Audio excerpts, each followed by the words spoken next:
seorang wanita yang hatinya hancur berjalan ke dalam badai malam itu, tetapi anjing itulah yang menemukannya pertama kali. Badai salju menerjang belantara Oregon, menutupi setiap jalan setapak, membungkam setiap jeritan. Sementara dunia tertidur, seekor anjing gembala Jerman yang terluka berdiri berjaga di tepi pepohonan, telinga terangkat, napas teratur. Di suatu tempat di jurang putih itu, seorang ibu dan 2 bayinya sedang sekarat. Tidak ada orang lain yang melihat jejak kaki samar. Tidak ada orang lain yang berani melangkah ke dalam dingin, tetapi dia melakukannya, dan apa yang dia tunjukkan kepada tuannya akan mengungkap warisan yang terkubur, mengungkap kekejaman garis keturunan, dan memicu cinta yang telah lama lupa bagaimana memulai lagi. Ini adalah kisah tentang seekor anjing setia, seorang prajurit yang berduka, dan seorang ibu yang menolak untuk menghilang. Kisah tentang kesetiaan, kelangsungan hidup, dan jenis keluarga yang kamu pilih di ujung dunia. Sebelum kita mulai, ketuk tombol suka itu, berlangganan jika kamu belum melakukannya, dan tekan belnya agar kamu tidak ketinggalan cerita yang akan menghancurkan dan membangun kembali hatimu, selangkah demi selangkah. Black Hollow, Wyoming, pukul 3:14 pagi. Suhu, 18 derajat, hembusan angin dari timur, angin 37 untuk MEV, jarak pandang, 30 kaki. Langit terbuka di atas Black Hollow seperti janji yang dilanggar dalam diam. Salju turun bergelombang, setebal asap, dan angin menyeret hutan ke dalam erangan gelisah. Di kejauhan, sungai telah membeku, pepohonan berdiri seperti penjaga yang terbungkus embun beku, dan bintang-bintang telah lenyap di balik awan abu-abu baja. Dari perkebunan Redgrave yang menjulang tinggi, sesosok tubuh melangkah keluar kemarin Oaks yang putih, 26 tahun, tanpa alas kaki, hanya dibalut selendang lusuh, membawa 2 bayi yang menangis di dadanya. Rambut merah kastanyenya yang dulunya cerah menempel dalam untaian beku di pipinya. Bibirnya pecah-pecah dan tidak berwarna. Mata coklatnya, cekung karena kelelahan dan amarah, nyaris tidak berkedip saat angin merobek gaunnya. Di dalam rumah besar itu, api sudah lama padam. Begitu juga simpati. Jude Redgrave meninggal baru 3 bulan sebelumnya. Suaminya, putra kesayangan dari keluarga terkaya di Black Hollow.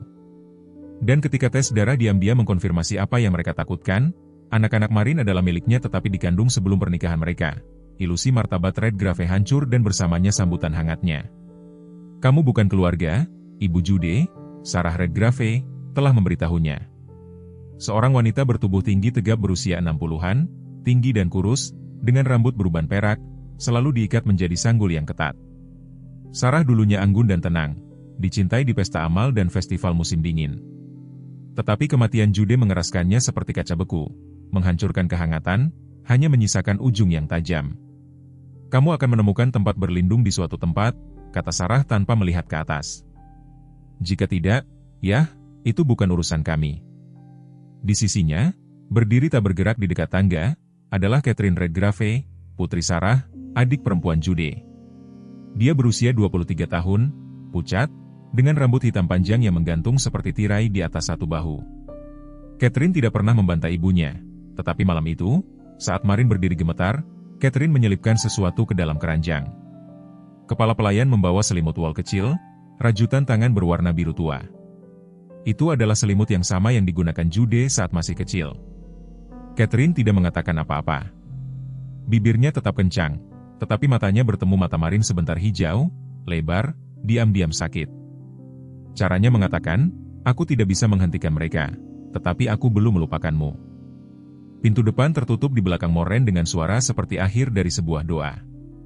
Di seberang jalan, di dalam sebuah rumah kayu kecil yang hampir terkubur di bawah salju, Walter Bailey berdiri di jendelanya memegangi ambang jendela. Walter berusia 74 tahun, kurus seperti kawat pagar, dengan punggung melengkung karena bertahun-tahun bekerja di layanan pos dan satu mata kaca yang melihat lebih banyak daripada yang dipikirkan kebanyakan orang. Dia telah hidup lebih lama dari istrinya, pekerjaannya, dan, sebagian besar hari, tujuannya, tetapi tidak ingatannya. Malam ini tangannya gemetar di sekitar cangkir kopi yang retak saat dia melihat Marin, tanpa alas kaki gemetar, menuruni tangga es perkebunan Redgrave sambil membawa bayi kembarnya. Dia bergerak seolah-olah meraih mantelnya, lalu berhenti. Sendinya tidak akan bisa menempuh 10 langkah di salju itu. Dia menggumamkan kutukan di bawah napasnya, mengedipkan air mata dari mata baiknya dan berbisik ke arah badai.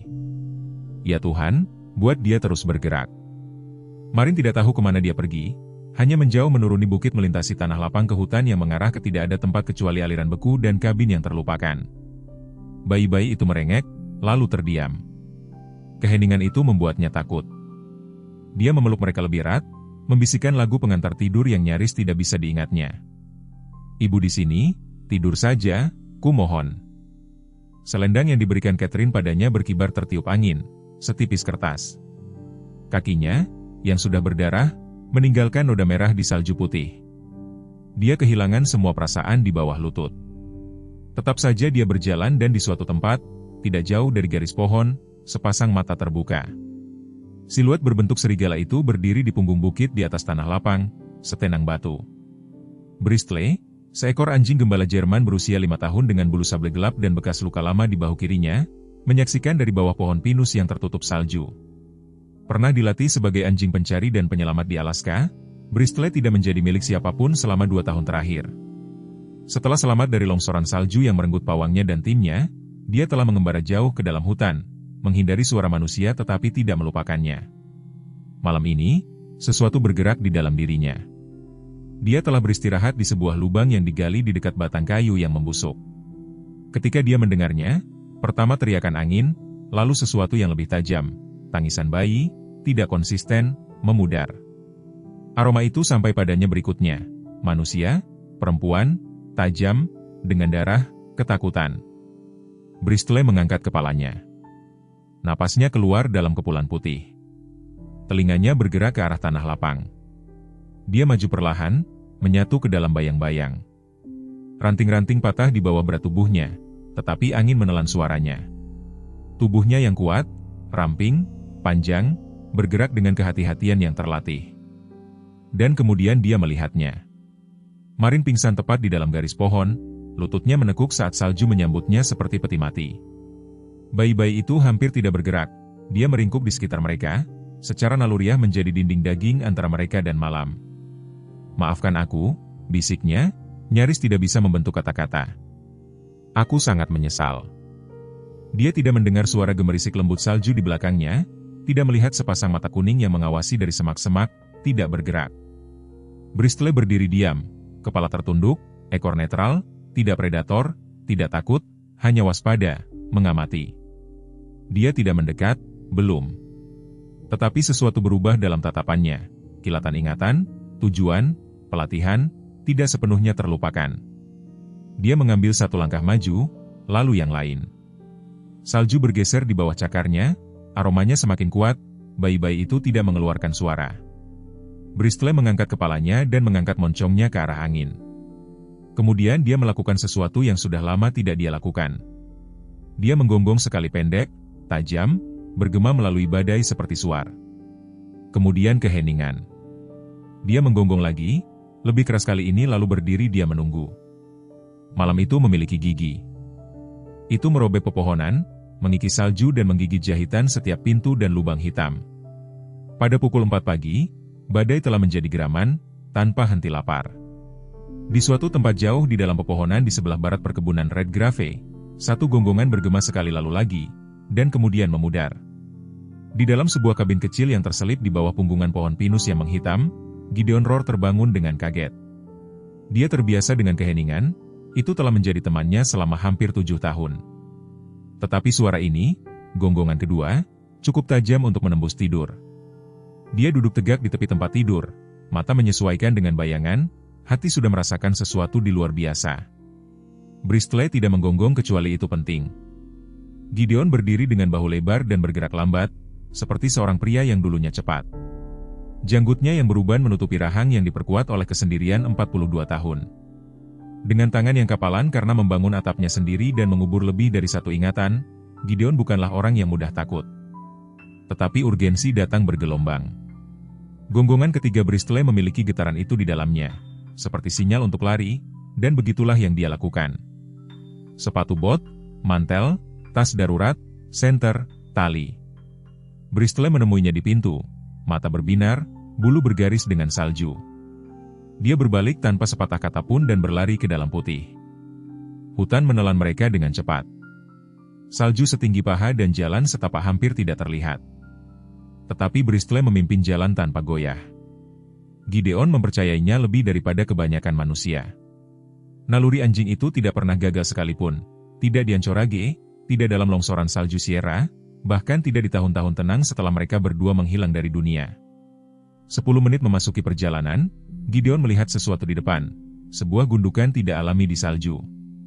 Diam dan setengah terkubur di bawah embun beku, dia berlutut. Awalnya dia tidak bisa memahami bentuknya. Kemudian selendang lusuh yang kaku karena es, lengan telanjang, seorang wanita dan 2 bayinya yang terbungkus di dadanya, wajah kecil mereka nyaris tidak terlihat di bawah kain beku, perutnya menegang. Dia mengenali wanita itu samar-samar, Marine Ogenda Jude Redgraves. Dia tampak hampir mati, bibir biru, jari-jari radang dingin meringkuk kaku di sekitar anak-anaknya, tubuhnya melindungi mereka bahkan dalam ketidaksadaran. Ya Tuhan, bisik Gideon. Dia tidak pernah melepaskan. Dia mengupas satu sisi bungkus dengan lembut, satu bayi hidup, samar, napas terlihat. Yang lain, lebih dingin tetapi belum hilang. Dia bekerja cepat, membungkus ketiganya dengan selimut termal dari tasnya, mengaktifkan paket panas, melapisi plastik darurat di atas tubuh mereka. Marin tidak pernah bergerak. Matanya tetap tertutup, nadinya ada, tetapi nyaris tidak ada. Tubuhnya telah memasuki refleks perisai kematian, lengannya terkunci, bahkan dalam ketidaksadaran, menolak untuk melepaskan anak-anaknya. Dia bergantung pada seutas benang, gumamnya. Dia menggendong bungkusan itu dengan hati-hati ke dalam sabuk talinya, mengikatnya ke depannya dan memulai perjalanan kembali. Lambat, hati-hati, setiap langkah diawasi oleh Bristley. Kembali di kabin, api telah padam tetapi kompor masih mengeluarkan panas. Gideon menerobos pintu, salju terbang dari mantelnya. Dia membaringkan Marin di ranjang, lengannya masih sebagian membeku dalam posisi melengkung mereka. Bayi-bayi itu dimasukkan ke dalam keranjang empuk yang dilapisi bulu, lebih dekat ke api. Dia bekerja dalam diam, berirama. Dia pernah melakukan ini sebelumnya. Kain hangat di kulit beku, merangsang jari-jari. Botol air panas di dekat jantung, jangan pernah di anggota tubuh. Gantung dalam lapisan dosis kecil air gula hangat untuk bayi, diberi makan dengan sendok, setetes demi setetes. Jari-jari Gideon bergerak dengan ingatan. Inilah yang dia dilatih untuk dilakukan. Sekali sebelum Clara, matanya beralih ke Bristley, meringkuk di lantai, sekarang dekat api, mengawasi, selalu mengawasi. Kamu juga ingat gunung itu, bukan? Dia berkata dengan tenang. 3 tahun lalu, longsoran salju merenggut putri Gideon, Clara. Selama misi penyelamatan yang bersikeras dia pimpin. Dia memohon untuk ikut dan dia mengizinkannya. Dia meninggal di pelukannya setelah mereka menemukan korban selamat terakhir. Tidak ada jumlah pelatihan yang mempersiapkanmu untuk kehilangan detak jantung yang kamu bantu ciptakan. Dia berbalik kembali ke Marin. Kulitnya telah berubah dari putih sedingin es menjadi warna kebiruan yang kusam. Berbahaya, tetapi itu berarti darah masih mengalir. Dia mulai memijat jari-jarinya dengan lembut. Ayo, jangan biarkan ini menjadi akhir dari segalanya. Dia tidak bisa mengatakan mengapa, tetapi dia merasa bahwa wanita ini ingin mati, namun tidak. Dia meletakkan lengannya di sisinya, meletakkan batu bata hangat di dekat kakinya. Perlahan dadanya mulai naik sedikit lebih banyak dengan setiap napas, masih tidak sadar tetapi tidak lagi memudar. Dia tidak menyerah, gumamnya. Bayi-bayi itu mengeluarkan suara rengekan kecil, masih hidup, masih bertahan. Di luar, badai mereda, tetapi hanya sedikit. Pepohonan berderit di bawah berat salju. Di suatu tempat di kejauhan seekor burung hantu mengeluarkan satu suara, lalu terdiam. Di dalam, Gideon menyalakan sebatang kayu lagi di kompor dan tenggelam ke kursi kayu tua di samping ranjang. Dia tidak tidur. Sementara itu, di dekat tepi properti Redgrave, Walter Bailey berdiri di bawah tiang lentera besi. Dia telah menghabiskan berjam-jam menonton jalan setapak menghilang ke dalam hutan, menunggu untuk melihat apakah seseorang akan kembali, tetapi tidak ada yang datang, hanya angin dan putih. Sepatu bot tuanya terpeleset sekali di atas es dan dia menggumamkan kutukan. Tetapi dia melihat sesuatu kemudian, sepasang jejak ban samar di dekat tepi hutan pinus, hampir terhapus oleh salju. Mereka mengarah ke hutan yang dalam menuju lereng utara. Tidak ada jalan di sana, tidak ada kabin berburu, hanya hutan.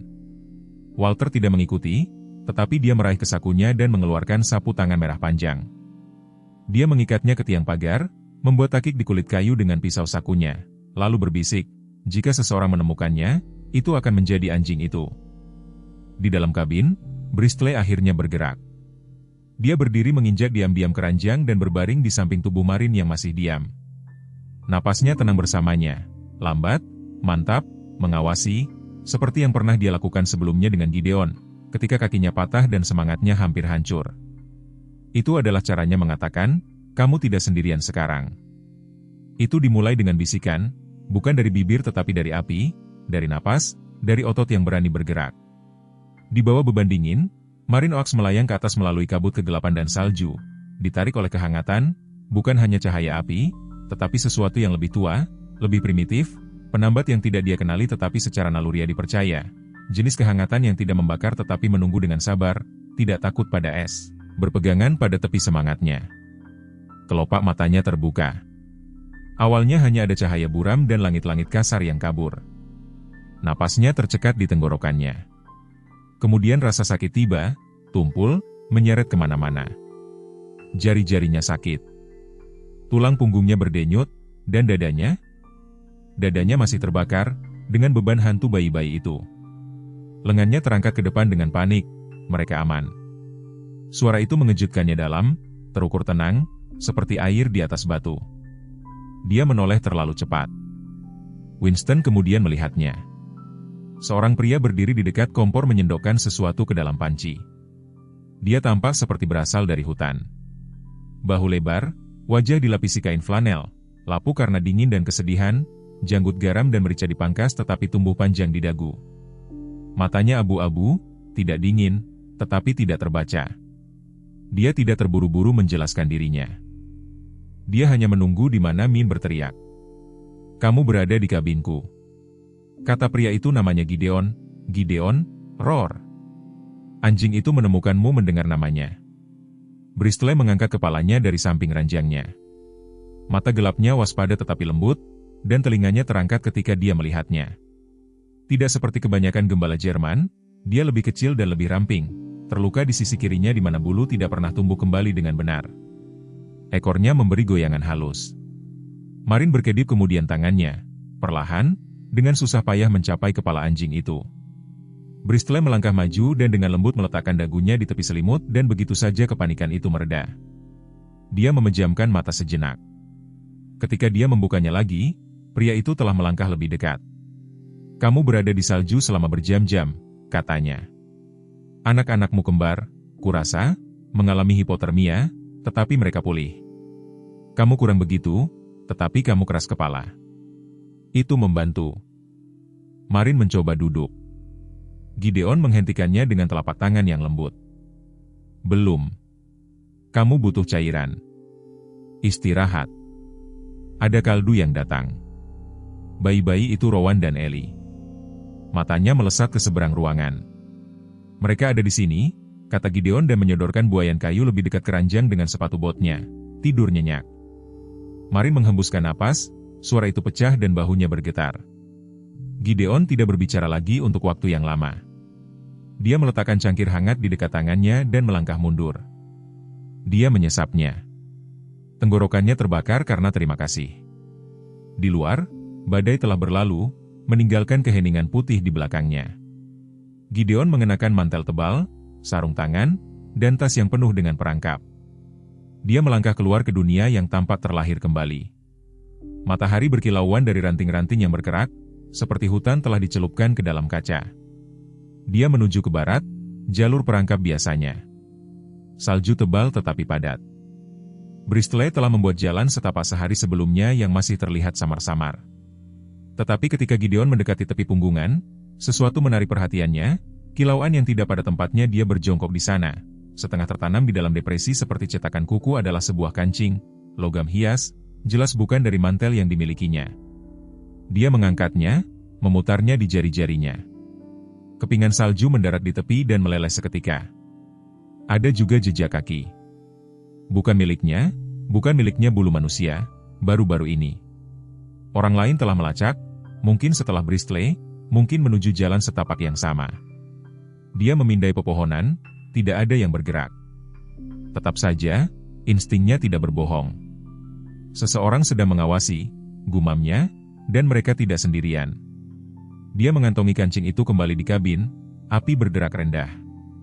Marin berhasil menggeser dirinya, bersandar pada bantal. Dia mendengarkan keheningan di sekelilingnya, jenis keheningan yang tidak kosong tetapi hidup di buayan di sampingnya, mengeluarkan rengekan kecil. Dia mencondongkan tubuh, dengan lembut menyentuh dahi putranya, hangat, sekarang masih sangat pucat tetapi merah muda, kembali ke pipi. Di seberang ruangan suara aneh terdengar, lembut, mekanis. Marin menoleh. Sebuah tape recorder Realtore tua duduk di rak jauh. Debu menempel di atasnya tetapi gulungan itu berputar perlahan. Sekarang dia belum melihat Gideon menyentuhnya, belum memperhatikannya sebelumnya. Tetapi itu diputar dan sebuah suara melayang keluar, suara seorang wanita bernyanyi lembut. Aksen selatan, patah tetapi indah. Sungai tidak naik untuk anak jahat, tetapi selalu membawa yang hilang. Jantung Marin melonjak, lagu pengantar tidur, kuno, menyakitkan. Dia tidak tahu nadanya, tetapi sesuatu di dalamnya mengencangkan tenggorokannya. Apakah seseorang menyalakannya atau otomatis? Dia tidak bergerak, hanya mendengarkan. Jari-jarinya mencengkeram selimut. Bristol sekarang berbaring di dekat perapian, mengibaskan satu telinga dan mengeluarkan anggur rendah. Seolah-olah dia ingat lagu itu berakhir, gulungan melambat, kemudian keheningan lagi.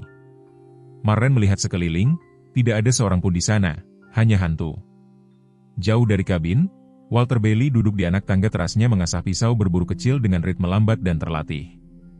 Tangan-tangannya yang lapuk bergerak tanpa melihat. Tatapannya tertuju ke garis pinus utara, arah yang sama. Kancing itu jatuh, jalan setapak yang sama yang telah ditandainya dengan sapu tangan merah. Dia menggumamkan sesuatu pada dirinya sendiri, terlalu pelan untuk dibawa oleh angin, dan menunggu. Angin telah bergeser lagi. Sekarang bertiup dari timur, membawa aroma yang tidak pada tempatnya, aroma yang belum dideteksi Bristol sejak waktunya di jurang di luar Juno, ketika orang-orang dengan senapan dan napas basi bergerak melalui hutan, berpura-pura berburu hewan buruan tetapi benar-benar melacak hantu. Aroma ini tajam kimiawi, seperti minyak senjata dan sepatu bot karet. Bulu-bulu Bristol berdiri diam di beranda kabin Gideon. Napasnya, gumpalan di udara musim dingin.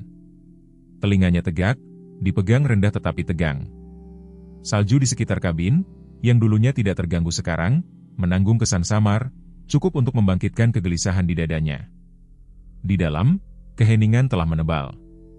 Gideon sedang menyelesaikan perbaikan pada penutup jendela yang longgar menggunakan palu tua yang dulunya milik ayahnya. Dia memperhatikan postur Bristol dan menegang. Bertahun-tahun operasi pencarian penyelamatan gunung dan ksatria rahasia yang menjaga garis perimeter di masa lalunya di militer mengajarinya untuk mempercayai reaksi anjing daripada instingnya sendiri. Kamu mencium sesuatu, nak. Bristol mengeluarkan geraman rendah dan teredam tanpa sepatah kata pun. Gideon menjatuhkan palu, meraih mantelnya dan menyampirkan senapan berburu di bahunya, tidak menunjuk, hanya hadir. Dia mengikuti jejak Bristol ke dalam salju yang dalam. Gembala itu bergerak dengan tujuan, kepala rendah, menenun melalui pohon-pohon dahan telanjang seperti asap. Mereka mencapai punggungan di dekat lereng barat, melewati sungai beku. Di sanalah mereka melihatnya. Lumpur kering di atas, salju sebagian meleleh, dengan tapak sepatu bot yang berbeda bukan milik Gideon atau penjaga hutan manapun. Seseorang pernah berada di sini lebih dari sekali. Bermil-mil jauhnya, kembali di perkebunan Redgrave yang luas, bertengger di atas lembah seperti monumen warisan, Garnisun Redgrave berdiri di depan perapian yang menderu di ruang gambarnya. Garnisun adalah seorang pria yang diukir dari marmer dan tata krama, tinggi, rahang persegi, selalu mengenakan kain flanel yang disetrika dan rompi yang dibuat khusus yang berbau samar abu cerutu dan minyak cedar. Di usia akhir 50-an ia memerintahkan kamar-kamar seperti jenderal memerintahkan parit-parit, dengan hak. Di seberangnya duduk seorang pria berjaket hijau zaitun, kumis tebal dan kulit yang terluka cuaca, Claes Juston, seorang pemburu hadiah dari Montana yang tidak berguna untuk buku-buku hukum. Dia telah mengerjakan setiap jenis perburuan manusia, dari penyelamatan jaminan hingga pengambilan hak asuh pedesaan. Apa yang membuatnya berbahaya bukanlah tujuannya tetapi keheningannya. Claes dapat melacak coyote di atas batu. Temukan dia, kata Garnisun datar. Aku tidak peduli seberapa jauh dia pergi.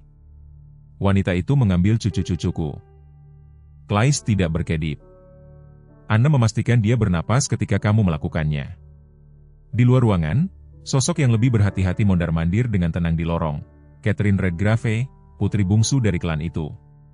Di awal usia 30-an, Catherine tidak mewarisi kekejaman Garnisun, tetapi semua ketajaman mendiang ibunya. Bingkainya halus, setipis buluh di angin musim dingin. Matanya tajam, tetapi selalu memindai, seolah menunggu dunia berantakan lagi. Dia berhenti di luar pintu ke kamar masa kecilnya, tempat dia menghabiskan 2 malam terakhir menulis surat-surat anonim dengan cahaya lilin surat-surat, bukan pembalasan tetapi keadilan. Yang terbaru, yang ditujukan kepada kantor serif Kabupaten Madison, duduk tertutup di saku mantelnya. Di dalamnya tertulis, seorang wanita dan bayi kembarnya telah menghilang dalam keadaan yang mencurigakan dari properti Red Grave. Saya percaya mereka tidak diberi tempat berlindung setelah kematian suaminya. Harap selidiki. Dia akan menjatuhkannya ke dalam kotak biru di luar toko pakan malam itu. Untuk saat ini dia menyelipkan amplop lebih dekat ke hatinya dan menghilang ke dalam salju. Kembali di kabin, Maren bergerak. Dia telah tidur lebih lama dari yang dia sadari dan sekarang derap api dan bau akar yang mendidih memenuhi ruangan. Buayan di sampingnya bergoyang lembut. Dia bangkit, bergerak dengan hati-hati dengan kaki diperban menuju rak terdekat. Di sana, terjepit di antara tumpukan buku kehutanan yang menguning dan lampu minyak yang retak, sebuah jurnal kecil bersampul kulit, tepinya dilembutkan oleh waktu dan tangan yang telah lama hilang. Dia membukanya. Tulisan tangannya tegas, miring, feminin, namun tepat, Januari 17.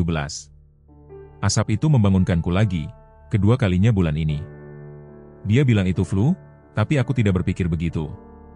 Aku telah melihat cara tetangga mengawasi tempat kita, yang pincang, yang dilayani Gideon. Dia tidak akan mengatakannya, tetapi aku tahu sesuatu mengikutinya pulang dari unit itu sesuatu yang lapar. Entry itu ditandatangani, Clara napas Maren tercekat. Ini adalah Clara, Roar istri Gideon, wanita yang suaranya telah membisikkan lagu pengantar tidur melalui mesin tape beberapa hari sebelumnya dia membaca lebih lanjut, Maret 2. Aku menemukan kaleng bensin dipindahkan lagi. Dia berkata, aku terlalu khawatir, tetapi aku merasa seperti hidup di dalam pembalasan seseorang. Entry lain, lebih panik, Mei 9, api dimulai di lumbung tetapi menyebar terlalu cepat. Kaki Gideon sembuh, tetapi dia tidak akan berbicara. Bristol tidak akan meninggalkan sisinya. Aku terus berpikir seseorang bermaksud agar kita terbakar. Jurnal itu berhenti tiba-tiba setelah itu. Maren menatap halaman terakhir, jari-jarinya gemetar. Dia merasa seperti menerobos kehidupan yang tidak pernah sembuh, kehidupan yang terlalu terluka untuk berbicara sendiri lagi. Tiba-tiba, gemerisik samar di dekat pintu. Dia berbalik dengan cepat. Tidak ada seorang pun, hanya angin, atau mungkin sesuatu yang lebih. Di luar di hutan, Gideon menandai jejak sepatu bot dengan selembar kain merah kecil, mengikatnya ke cabang pinus terdekat. Pelatihan militernya tidak tumpul. Dia bisa melacak pria melalui kabut jika perlu. Dia tahu ini bukan kebetulan. Siapapun mereka, mereka sedang berputar-putar. Dia kembali ke kabin dengan mata yang ditajamkan oleh badai. Bristol berlama-lama di belakang selama beberapa detik lebih lama, mengendus dasar pohon tempat aroma itu paling kuat, telinganya berkedut dan ekornya diturunkan. Salju telah turun lagi semalam, lebat, sunyi, hampir sedih. Itu menyelimuti hutan seperti kain kafan pemakaman, melembutkan setiap suara, membungkam napas angin. Tetapi di bawah keheningan, gerakan bergerak, mendesak, putus asa. Bisikan sepatu bot di atas salju yang padat, bunyi klik samar senapan yang disampirkan di dalam kabin. Gideon bekerja dengan cepat. Tangannya, kapalan dan tepat, bergerak di lantai dekat perapian. Dia menyingkirkan karpet kain, lalu mencongkel kotak kayu ek dengan engsel tersembunyi di bawahnya. Itu mengerang pelan saat terbuka, memperlihatkan ruang merangkak sempit yang diukir ke dalam tanah, hampir tidak cukup tinggi untuk seorang pria membungkuk sebuah terowongan yang telah digali Gideon sejak lama, lebih karena paranoia daripada kebutuhan. Sekarang itu adalah keselamatan. Bawa anak itu, katanya, menyerahkan Rowan, yang dibedong dan berkedip mengantuk, kepada Maren. Maren, pucat tetapi mantap, menggendongnya dengan satu tangan, sementara tangannya yang lain memeluk Elia erat-erat di dadanya. Dia mengenakan salah satu mantel lama Gideon, terlalu besar, lengan baju digulung 2 kali. Rambutnya, yang dulunya halus, sekarang menempel dalam untaian liar dan beku di pipinya. Tetapi matanya telah berubah, tidak lagi diburu sekarang. Mereka memegang api. Aku tidak akan pergi tanpamu, katanya. Kamu tidak akan, jawab Gideon. Aku akan menyusul, Tetapi seseorang ada di luar sana, dan jika mereka menemukan anjing itu, mereka akan berpikir dia membawamu ke arah lain, Bristol. Anjing itu berdiri di dekat pintu depan kabin, sudah siap. Bingkainya yang ramping, bergaris jelaga dan salju, bergetar bukan karena takut tetapi antisipasi. Telinganya berkedut saat angin membawa langkah kaki samar dari timur. Dia tahu, bisik Gideon. Marin jatuh ke dalam terowongan. Anak laki-laki terbungkus erat di tubuhnya. Gideon mengganti panel di atas kepalanya dalam kegelapan, hanya dengan sedikit kilatan cahaya api di antara papan lantai. Marin merasakan bumi menekan erat di sekelilingnya. Bristol menggonggong sekali pendek, lalu melesat melewati salju, permadani bulu, dan pohon aspen yang kerangkanya. Bristol berlari. Napasnya keluar dalam semburan uap, cakarnya mengiris melintasi es dan semak. Dia bergerak seperti bayangan, tajam dan cepat, berbalik arah, membuat jejak melingkar, menyesatkan aroma. Di belakangnya, suara ranting patah yang samar, gemerisik pengejaran. Lalu, snap, sebuah perangkap kawat, tipis dan hampir tidak terlihat, muncul dari salju. Bristol berteriak sekali lalu membungkam dirinya seketika. Gigi terkatup menahan sakit. Penjepit logam itu menggali kakinya bagian belakang, menjepitnya. Dadanya naik turun, jantung berdebar. Darah menodai putih di bawahnya. Tapi dia tidak melolong, dia tidak menangis. Dia hanya berbaring diam, telinga masih bergerak, mendengarkan, menunggu. Jauh di bawah, Marin merangkak. Terowongan itu lembab dan rendah, ditopang oleh balok kayu setiap beberapa kaki. Napasnya mengembun di depannya saat dia maju perlahan. Rowan merengek pelan. Dia menepuk punggungnya, jari-jarinya mati rasa, membisikkan lagu pengantar tidur yang tidak masuk akal untuk mengalihkan perhatiannya dari rasa takut yang merayapi tulang punggungnya. Setelah 10 menit yang melelahkan, dia mencapai ujungnya. Gideon telah membangunnya agar terbuka ke lereng belakang bukit tempat-tempat berburu yang setengah roboh menyamarkan jalan keluar. Langit di atas telah berubah abu-abu pucat, mewarnai dunia dalam nuansa abu. Dia menunggu. Ketika Gideon muncul beberapa menit kemudian, membersihkan lumpur dari mantelnya dan menggenggam tas perlengkapan darurat, dia merasakan sesuatu seperti harapan mencakar kerongkongannya. "Aku membuat jejak palsu," katanya. "Jika mereka punya anjing, kita akan segera tahu." Mereka terus maju. Beberapa jam kemudian, mereka menemukan sebuah bangunan yang diselubungi oleh cabang-cabang pinus dan timbunan salju. Sebuah stasiun penjaga hutan yang ditinggalkan dan dilupakan sejak pemotongan anggaran bertahun-tahun lalu. Atapnya melengkung, jendela-jendelanya retak, tetapi masih berdiri di dalam. Debu menutupi segalanya seperti kulit kedua. Kompor kayu berkarat dan tertutup rapat, tetapi ruang belakang, yang dulunya kantor, kering dan terlindung dari angin. Gideon menyalakan lampu kecil saat Marin membaringkan anak kembar di atas tumpukan selimut yang dilipat. Matanya berkeliling ruangan. Peta, catatan izin lama, grafik cuaca dari beberapa dekade lalu. Di rak, sebuah foto berdebu bersandar pada muk yang retak. Dia mengambilnya. Itu menunjukkan seorang anak laki-laki, 6 atau 7 tahun, dengan rambut keriting pirang, senyum nakal, yang tak salah lagi. Di sebelahnya, seorang wanita pribumi. Ekspresinya tenang, tangannya bertumpu melindungi di bahunya. Latar belakangnya tampak seperti pusat komunitas reservasi, mungkin di suatu tempat di utara. Anak laki-laki itu, Jude, mendiang suami Marin, detak jantungnya melambat, lalu mempercepat. Dia tidak pernah berbicara tentang wanita ini, tidak pernah menyebut masa kecil di luar perkebunan keluarga. Dan sekarang, menatap foto itu, sesuatu berkelebat, bentuk mata Rowan, warna zaitun kulit Ellie, potongan tersembunyi yang tidak pernah sepenuhnya selaras sampai sekarang. Mungkinkah ini alasannya? Mungkinkah kemarahan keluarga Redgrave padanya berasal dari fakta bahwa warisan cucu mereka tidak sesuai dengan citra murni yang mereka jaga? Dia menyelipkan foto itu ke dalam mantelnya, pikirannya berputar. Kembali di hutan, Bristol masih berbaring di dekat perangkap. Salju mulai turun lagi, menutupi darah di sekelilingnya dengan bubuk. Tubuhnya bergetar karena berusaha untuk tidak kehilangan kesadaran. Lalu terdengar suara, bukan Gideon, kasar, tegang. Dua pria, satu lebih tua, satu terengah-engah dengan nada bicara perokok. "Aku bersumpah dia datang ke arah sini," kata seorang pria. Tidak ada jejak darah yang mengarah. Anjing sialan itu berhenti di sini. Jeda bisa jadi trik. Anjing gembala ini terlatih. Lalu suara keras sepatu bot yang mengenai tulang rusuk Bristol. Dia tidak bersuara, hanya bergidik.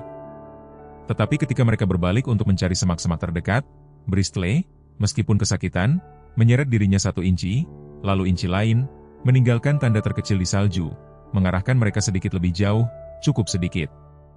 Stasiun penjaga hutan berderit pelan di bawah beratnya salju saat angin di luar berbisik di jendela yang membeku. Api di kompor sudut sudah lama pada menjadi bara api, memancarkan kilatan oranye di dinding kabin. Marin duduk bersila di lantai di samping Bristol, kain lembab di satu tangan, telapak tangannya melayang di atas pinggulnya, seolah takut menyentuh apa yang mungkin patah. Anjing gembala Jerman itu berbaring meringkuk di dekat perapian, punggung dan kaki kanannya dibungkus kain kasa dan dibidai dengan 2 potong kayu bakar. Bulunya, yang biasanya tebal dan kuning kecoklatan, sekarang kusut oleh darah kering dan bintik-bintik es. Napasnya lambat dan teratur, meskipun setiap tarikan napas sedikit bergetar, hampir seolah-olah dia menahan rasa sakit dengan disiplin yang hanya bisa dipahami oleh jiwa tua. Marin membelai kepalanya dengan lembut. "Kamu adalah hal paling berani yang pernah kulihat," bisiknya. Ellie, yang lebih lemah dari si kembar, terselip di sarang wol di dekatnya. Dia bergerak dan rewel, dengan jari-jari kecil melengkung ke pipinya. Namun, setiap kali Bristol bergerak, bahkan dalam tidurnya, anak itu tenang, ditenangkan oleh kehangatan di sampingnya. Rowan, lebih kuat, dan lebih ingin tahu, tidur nyenyak di dekat dinding. Tapi Elilah yang terus meletakkan 1 tangannya di bulu Bristol. Marin menyaksikan ini dengan sakit yang tidak bisa dia ungkapkan dengan kata-kata. Dalam kegelapan dia berbisik, "Kamu adalah saudaranya sekarang." Dia tersenyum tipis, senyuman lebar dengan cakar. Tepat setelah tengah malam, Gideon kembali. Sepatunya dipenuhi salju, mantelnya kaku karena es, dan janggutnya membawa embun beku seperti abu. Dia bergerak tanpa suara melalui pintu dan berhenti ketika dia melihat mereka. Marin setengah tertidur di samping api, Bristol bernapas dangkal. Ellie meringkuk di tulang rusuk anjing itu. Dia berdiri di sana untuk waktu yang lama, lalu melepas mantelnya dan duduk di seberangnya. "Terima kasih," katanya pelan, mengangguk ke arah Bristol. Marin tidak menjawab segera. "Dia menyelamatkan kita." Gideon menggosok-gosok tangannya. Dia selalu melakukannya. Untuk sesaat hening. Lalu dia mendongak, matanya menangkap kilatan rasa bersalah di wajahnya. "Kamu ingin bercerita tentang dia?" Gideon bersandar ke dinding kayu dan menatap langit-langit yang rendah. "Aku menemukan Bristol di luar Sitka 7 tahun lalu. Dia pincang, kurus seperti kawat, melarikan diri dari jalur perangkap pemburu. Seseorang meninggalkannya. Mungkin karena dia tersentak mendengar suara tembakan, mungkin karena dia tidak mau menggigit atas perintah. Entah bagaimana, dia lari, menemukanku. Sebagai gantinya, dia menyelamatkan seseorang, tanyanya. Dia mengangguk perlahan. Dulu seorang anak hilang di lembah. Badai salju melanda dengan keras, sangat tiba-tiba. Kami dipanggil terlambat. Bristol menemukannya, menjaganya tetap hangat sepanjang malam. Tapi kami tidak sampai tepat waktu. Jeda. Dia meninggal, katanya. Marin membeku. Dia sakit setelah kebakaran, kata Gideon. Rumah sakit tidak bisa mengetahuinya. Aku terus berpikir aku bisa memperbaikinya, menemukan obat herbal, memindahkannya ke udara yang lebih bersih. Clara tetap kuat, tetapi suatu malam aku pergi mencari obat dari seorang pria di kota sebelah, 20 mil. Aku pergi selama 5 jam. Dia menatapnya, suaranya tercekat. Dia meninggal sebelum aku kembali. Marin tidak berbicara. Dia mengulurkan tangan dan meletakkan tangannya di atas tangannya, bukan untuk menghibur tetapi untuk memberitahunya. Kamu bukan satu-satunya yang kehilangan sesuatu yang tidak bisa mereka kembalikan. Di luar angin bertiup lagi. Setelah beberapa saat, Gideon bangkit dan pindah ke kotak kayu tua di bawah jendela. Dia mengeluarkan harmonika, ujung-ujung logamnya ternoda waktu, dan duduk di samping api. Untuk sesaat dia ragu-ragu. Lalu dia mulai bermain. Itu adalah nada yang lambat dan bergetar, separuh lagu pengantar tidur, separuh kenangan, nada yang sama yang didengar Marin di kabin beberapa hari yang lalu yang berderak dari perekam kaset tua. Sebuah melodi yang dibungkus dalam suara Clara sekarang dibangkitkan melalui napas Gideon. Saat dia bermain, Ellie bergerak sedikit, jari-jari kecilnya ditekuk ke bulu Bristol, lalu diam lagi. Saat itu terasa seperti sesuatu yang sakral, seolah-olah api telah menghentikan deraknya untuk mendengarkan, seolah-olah waktu itu sendiri telah meringkuk di samping mereka. Ketika nada terakhir memudar, Gideon menurunkan harmonika dan menghembuskan napas. Marin tidak mengatakan apapun. Dia hanya mengangguk, seolah-olah musik itu telah menjawab pertanyaan yang tidak seorang pun dari mereka ajukan dengan keras. Dia berdiri, meletakkan harmonika dengan lembut kembali ke dalam kotak, lalu berbalik ke arah jendela. Saat itulah dia melihatnya, jejak kaki ditekan ke salju segar tepat di luar kaca. Masih tepi yang tajam, bersih, terlalu segar untuk berada di sana lebih dari beberapa menit. Otot-ototnya menegang. Dia melangkah tanpa suara ke pintu, tangannya meraih revolver yang tersampir di bawah mantelnya. Marin juga berdiri, langsung waspada, tetapi ketika dia membuka pintu, tidak ada apa-apa, hanya salju, pepohonan, keheningan. Namun, jejak kaki tetap ada. Salju mulai mencair di sekitar pinggiran kota, meninggalkan lumpur tebal dan kotor di selokan dan udara yang sedikit berbau tanah yang mencair dan penyesalan. Marin berdiri di tepi Red Grave Hollow, perkebunan yang dulunya indah sekarang dibayangi oleh akibat musim dingin. Di belakangnya, Gideon menggendong Ellie, yang dibedong dan mengantuk, sementara Rowan mencengkeram mantel Marin dengan satu kepalan tangan kecil. Bristley, yang pincang tetapi waspada, berdiri di antara mereka dan pintu masuk balai kota yang menjulang. Napas Marin mengembun saat dia mendongak ke gedung bata. Bayangannya menatap balik di pintu kaca buram. Lelah, rambut pucat diikat dengan tergesa-gesa, mantel menggantung sedikit terlalu besar di sekitar tubuhnya yang kurus. Tapi matanya mantap. Ketakutan yang dulu menari tepat di bawah permukaan telah terbakar habis, digantikan oleh tekad yang tenang. Ruang pertemuan kota sudah penuh, bangku kayu berderit di bawah berat warga kota, beberapa penasaran, yang lain dipanggil. Di antara mereka duduk wali kota Cholen Brooks, seorang wanita gemuk berusia 60-an, rambut abu-abu bergelombang disisir ke belakang menjadi sanggul, ekspresinya tidak terbaca, dan Sheriff Nestor Pritchard, seorang pria tinggi dan lebar dengan cara bicara yang lambat dan mata curiga yang tidak pernah berhenti bergerak. Tetapi semua mata beralih ketika keluarga Redgrave masuk. Dari sisi yang berlawanan, Franklin Redgrave, ayah mertua Marin, membawa aura perintah sedingin es yang sama seperti yang dia kenakan sejak hari dia bertemu dengannya. Tinggi, berambut perak, selalu mengenakan wol yang dibuat khusus dan syal gelap, bahkan ketika berada di dalam ruangan. Istrinya, Levenia, duduk di sampingnya dalam keheningan, bibirnya mengerucut rapat. Tatapannya beralih antara Marin dan anak-anak dengan sesuatu yang mendekati rasa jijik. Di samping mereka, adik laki-laki, Marshall, tampak tidak nyaman, bahunya membungkuk, satu kakinya memantul dengan gugup di bawah bangku. Keheningan singkat menyelimuti saat Marin berjalan di lorong tengah, anak-anak dan Bristley menyeret di samping mereka. Setiap langkah terasa berat, bukan karena takut, tetapi karena beban setiap malam yang dia lalui, badai salju, setiap napas yang masih dihirup putranya, dan setiap kebohongan yang telah dia telan terlalu lama. Wali kota Brooks berdiri. Nona Oaks, Anda telah meminta sidang ini untuk menentang banding hak asuh hukum keluarga Redgrave atas anak-anak. Aku datang, kata Marin dengan suara tegas, untuk mengungkap kebenaran yang telah mereka kubur. Dia mengeluarkan dokumen yang dilipat dari mantelnya dan meletakkannya di atas meja. Ini adalah surat wasiat Jude Redgrave, disaksikan, disahkan, tertanggal 3 bulan sebelum kecelakaannya. Di dalamnya, dia menunjuk saya sebagai wali tunggal anak-anak kita.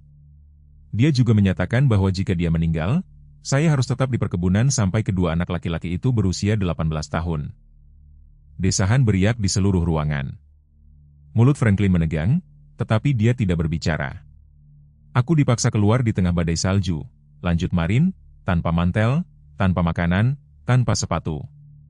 Mereka mengatakan kepadaku bahwa Jude tidak pernah menandatangani apapun, bahwa aku hanyalah seorang tamu. Apakah Anda punya bukti? Tanya Sheriff Pritchard. Sebelum dia bisa menjawab, pintu belakang ruangan berderi terbuka. Sesosok tubuh melangkah masuk, membungkuk di bawah sweter rajutan tebal dan mantel wol, syal berkibar saat dia berjalan di lorong dengan kaki kaku. Itu adalah Tuan Bailey, tetangga tua yang suka menyendiri yang sebagian besar dikenal karena berbicara dengan burung dan menanam bluebell di musim dingin. Sekarang berdiri memegang amplop coklat di satu tangan dan tas kamera yang usang di tangan lainnya. Aku punya, serunya, suaranya retak karena usia tetapi tebal dengan keyakinan. Bailey menyeret kakinya ke depan, membuka amplop dengan jari gemetar. Dari dalam, dia mengeluarkan foto mengkilap, AX-10, hitam putih. Itu kasar tetapi jelas, Marin mencengkeram kedua anak itu tanpa alas kaki di salju, menghadap pintu depan Redgrave saat ditutup di belakangnya. Keheningan menyebar seperti asap. Bahkan wali kota Brooks tampak tercengang. Aku tidak bermaksud memotretnya, tambah Bailey. Aku keluar malam itu memotret burung hantu yang bersarang di pohon pinus, tetapi aku mendengar teriakan. Aku berbalik dan menjepret ini. Aku tidak tahu apa lagi yang harus kulakukan. Mata Marin berkaca-kaca, tetapi dia tetap menegakkan tulang punggungnya. Bristol mengeluarkan geraman rendah. Di seberang ruangan, Marshal Redgrave, yang telah memainkan sesuatu di saku mantelnya, membeku. Tangannya bergetar saat melayang di dekat lapisan dalam jaketnya. Anjing itu menggeram lagi, lebih keras kali ini, dan dalam satu gerakan cepat menerjang ke depan. Bristol, jangan. Gideon meraih, tetapi sudah terlambat. Anjing itu menempel pada mantel Marshal, merobek robekan yang dalam di saku dadanya. Sebuah kertas yang dilipat berkibar keluar, menangkap arus udara dan mendarat tepat di sepatu bot Sheriff Pritchard. Sheriff membungkuk dan membuka catatan itu. Matanya menyipit. Ini peta, gumamnya. Koordinat kabin, catatan tentang rute pelarian, nama kode, amankan bayi, isolasi wanita. Dia mendongak tajam. Merencanakan penjemputan, ya? Franklin berdiri dengan tiba-tiba. Ini keterlaluan. Sebuah kesalahan, bukan? Marshal bergumam, suaranya kering karena rasa bersalah. Dia memaksaku. Dia bilang mereka bukan milik kita, bahwa jika surat wasiat itu nyata, kita harus memperbaikinya. Desahan lagi. Tangan Levenia terbang ke mulutnya. Bristol duduk dengan tenang di samping Mara. Ekornya sekarang diam, mata terfokus, seorang penjaga bukan hanya anak-anak tetapi kebenaran. Wali kota Brooks mengangkat tangannya. Saya pikir kita sudah mendengar cukup. Pertemuan dibubarkan. Kota Ashwood, terletak di lipatan bukit-bukit yang ditutupi pinus di Oregon Utara, tampak lebih lembut di musim semi. Salju masih menempel di punggung bukit yang tinggi seperti bekas luka yang memudar, tetapi di lembah tulip mengintip dari tanah dan tawa anak-anak menggantikan angin menderu tahun lalu. Di tepi kota berdiri sebuah bangunan sederhana berlantai 2, setengah dicat putih, setengah kayu lapuk. Di atas pintu terdapat tanda sederhana, rumah perpustakaan perapian dan penyembuhan hewan. Di dalam, aroma halaman-halaman tua bercampur dengan salep lavender. Rak buku berjajar di dinding kiri yang penuh dengan cerita tentang perjalanan dan penyembuhan. Di sebelah kanan, tikar lembut menutupi ruang yang bermandikan sinar matahari tempat anjing, kucing, bahkan seekor gagak yang terluka, pernah dirawat hingga sembuh, berbaring dengan tenang. Sebuah meja pemeriksaan kecil, terselip rapi di dekat jendela, memiliki pola cetak kaki yang terukir dengan penuh kasih ke permukaannya. Marin berdiri di belakang meja depan, sekarang sedikit lebih gemuk daripada musim dingin itu, wajahnya lebih lembut tetapi dengan mata yang masih kuat. Dia mengenakan gaun katun biru yang ternoda tinta dan rempah-rempah kering, rambutnya yang gelap diikat ke belakang dengan kepang yang longgar. Satu tangan menyeimbangkan cangkir teh, yang lain dengan linglung menyusuri rambut Rowan, yang duduk bersila di lantai dengan buku gambar. Ellie berbaring di dekatnya, dagunya di perut Bristol, jari-jarinya menelusuri telinga anjing saat dia membisikkan cerita yang dibuat-buat. Bristol, yang sekarang lebih tua, memiliki pincang permanen di kaki depannya, luka lama yang tidak pernah sepenuhnya sembuh, tetapi itu tidak menumpulkan semangatnya. Bulunya tetap campuran hitam dan abu yang mulia dan matanya telah memperdalam menjadi sesuatu yang lebih dari sekadar ingatan anjing, mungkin, atau peringatan tenang, atau kebijaksanaan yang lahir dari menyaksikan manusia akhirnya mencoba saling mengganggu. Gideon muncul di ambang pintu membawa keranjang wortel dan bibit herbal dari kebun komunitas. Janggutnya sedikit lebih tebal sekarang tetapi langkahnya lebih ringan. Dia mengenakan kemeja kerja coklat muda yang digulung hingga siku, lengan bajunya berdebu dengan tanah dan harmonikanya yang selalu ada mengintip dari sakunya. Apakah menurutmu mereka akan menyukai teh lemon balm baru? Tanyanya. Mereka akan menyukainya, kata Marin, tersenyum. Semuanya di sini tumbuh dengan tujuan. Bel di atas pintu berdering lembut. Berdiri tepat di dalam adalah Catherine Redgrave. Waktu juga telah melembutkannya. Bukan lagi gadis gugup yang bersembunyi di balik renda dan nama keluarga, dia sekarang mengenakan mantel wol gelap, sederhana, praktis, dan rambut pirang stroberinya diikat menjadi sanggul yang rapi. Tetapi matanya memegang beban, seolah-olah dia telah membaca surat-surat yang tidak pernah bisa dikirim. Aku harap ini tidak diinginkan, katanya pelan. Marin bangkit perlahan, Ellie mengangkat kepalanya untuk melihat. Kamu tidak diinginkan, katanya. Catherine meraih ke sakunya dan mengeluarkan kantong serut kecil. Dari sana dia mengeluarkan gelang, kulit usang, dipoles oleh bertahun-tahun kulit dan matahari. Di tengahnya terdapat cakram tembaga yang diukir samar dengan huruf Wakan. Napas Marin tersentak, nama tengahnya. Catherine bergumam, ayah Jude melarang kami untuk mengucapkannya. Itu Lakota. Itu berarti suci. Nenek kami berasal dari suku Pain Ridge. Ayah menghapusnya, membakar semua foto, mengatakan itu memalukan, tetapi dia menyembunyikan ini di mejanya. Marin mengulurkan tangan, jari-jarinya bergetar, dan mengambil gelang itu. Pada saat itu sesuatu bergeser. Bukan pengampunan, belum, tetapi pemahaman, pemutusan rantai generasi. Kita bisa mencari tahu di mana dia dilahirkan, kata Catherine, menelusuri garisnya, memberi anak laki-laki apa yang tidak pernah diizinkan Jude untuk dimiliki. Marin mengangguk, air mata yang belum dia harapkan menghangatkan bulu matanya. Aku ingin itu. Kemudian malam itu, di bawah langit permen kapas, Marin duduk di beranda sementara Gideon memainkan nada lembut di harmonikanya. Rowan dan Ellie bergiliran menggulingkan bola yang terbuat dari potongan kulit yang dijahit di seberang taman. Bristol pincang mengikuti mereka, langkahnya disengaja, melindungi. Dia selalu tinggal paling dekat dengan Ellie, anak yang dulunya hampir tidak pernah menangis dan sekarang menyenandungkan lagu ke angin. Ellie mulai memperhatikan suara-suara yang terlewatkan orang lain, retakan rendah es, bisikan lompatan tupai, perbedaan nada dalam langkah kaki Gideon dibandingkan dengan Marin. Dan ketika dia menutup matanya, dia masih bisa berjalan dalam garis lurus ke tepi sungai, seolah-olah dipandu oleh benang tak terlihat Bristol. Marin sering berbisik pada dirinya sendiri, dia mengajarinya. Putraku dibesarkan oleh seekor anjing yang mendengarkan lebih baik daripada pria manapun yang pernah ku kenal. Di dalam, perpustakaan telah tumbuh lebih penuh. Para sukarelawan datang setiap minggu, warga kota menyumbangkan rak dan buku, dan beberapa dokter hewan muda yang sedang berlatih menawarkan bantuan paruh waktu. Anak-anak datang bukan hanya untuk cerita, tetapi untuk belajar bagaimana memegang kelinci dengan lembut, bagaimana membalut cakar atau duduk dengan tenang dalam kesedihan ketika seekor burung tidak berhasil. Suatu malam Marin melihat Bristol berdiri diam sempurna di bawah pohon ek dekat tepi hutan. Telinganya bergerak-gerak ke arah garis pohon, ekornya rendah tetapi tidak tegang. Dia menatap tajam ke dalam semak-semak. Ada apa, teman lama? Bisik Marin, berdiri di sampingnya. Salju mulai turun, hanya embusan ringan, keheningan akrab dan tanpa bobot menggantung di udara, dan kemudian embusan, aroma, terbawa angin. Dengan cara yang sama, Bristol pernah berbalik di hutan untuk menemukan 3 jiwa yang sekarat dalam kegelapan. Dia menatap Marin, lalu kembali ke hutan, dan di matanya dia membaca pesan yang tidak memiliki kata-kata. Mereka mengawasi. Sekarang mari kita tunjukkan kepada mereka apa artinya kesetiaan yang sebenarnya. Terkadang mukjizat terbesar tidak datang dengan guntur atau kilat. Mereka tiba dengan tenang, dibungkus bulu, pincang melalui salju, atau tersembunyi di mata orang asing yang memilih untuk tinggal. Kisah ini mengingatkan kita bahwa Tuhan sering bekerja melalui yang rendah hati dan yang patah hati.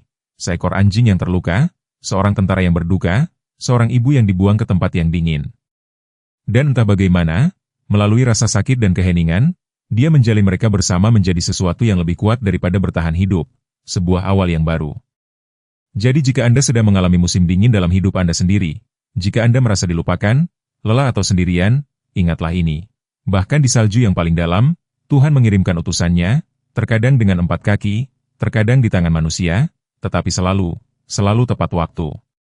Jika kisah ini menyentuh hati Anda, bantulah agar menjangkau orang lain yang mungkin membutuhkannya hari ini. Bagikan, tinggalkan komentar di bawah. Berlangganan untuk lebih banyak cerita tentang harapan, penyembuhan, dan keajaiban yang tenang. Dan jika Anda percaya, seperti yang kami lakukan, bahwa tidak seorang pun pernah benar-benar sendirian di mata Tuhan, ketik amin di komentar. Dan semoga Tuhan memberkati Anda dan menjaga Anda dimanapun Anda berada, badai apapun yang Anda hadapi.